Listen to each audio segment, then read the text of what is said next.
వరంగల్ జిల్లా కాకతీయ జూ పార్క్లో విషాద ఘటన చోటు చేసుకుంది.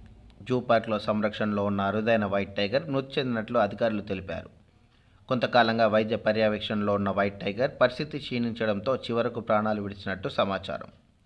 వైట్ టైగర్ మృతిపై పూర్తి వివరాలు తెలుసుకునేందుకు అధికారులు విచారణ చేపట్టినట్టు తెలిపారు. కాకతీయ జూ పార్క్లో ఈ ఘటన తీవ్ర దిగ్భ్రాంతిని కలిగించింది.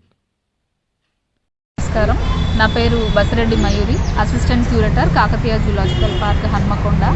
ఈరోజు కాకతీయ జూలాజికల్ పార్క్లో శరణ్ అనే ఒక వైట్ టైగర్ చనిపోవడం జరిగింది. దాని వయసు వచ్చేసి 15 సంవత్సరాలు.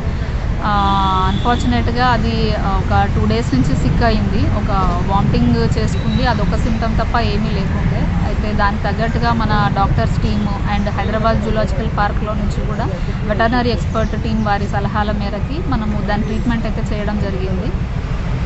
అన్ఫార్చునేట్గా మనకి ఈరోజు మార్నింగ్ అది డెత్ అవ్వడం జరిగింది. సో దాని కాజ్ ఆఫ్ డెత్ వచ్చేసి మన డాక్టర్ కార్తికేయ గారు చెప్పారు. శరణ్ అనే వైట్ టైగర్ హైదరాబాద్లో ఉన్న నెహ్రూ జూలాజికల్ పార్క్ నుంచి జూలై 2025లో మన జూ పార్క్కి తీసుకురావడం జరిగింది.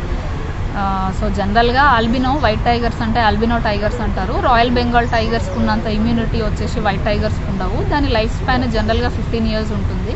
మనం తీసుకొచ్చేటప్పటికి దానికి 14 years, ఇప్పుడు ప్రజెంట్లీ 15 years టైగర్ అది. సో దాని లైఫ్ స్పాన్ని కూడా అటైన్ అవ్వడం జరిగింది. కాకపోతే అది హెల్త్ పరంగా కూడా అంతా బాగానే ఉండేది. ఒక 2 రోజుల కిందటి నుంచి అది కొంచెం సిమ్టమ్స్ చూపించడము, ఫుడ్ తినకపోవడము అలాంటివన్నీ చూసాము. సో దానికి మెడికల్ ట్రీట్మెంట్ అంతా స్టార్ట్ చేసినాము. బట్ అన్ఫార్చునేట్గా అది చనిపోవడం జరిగింది.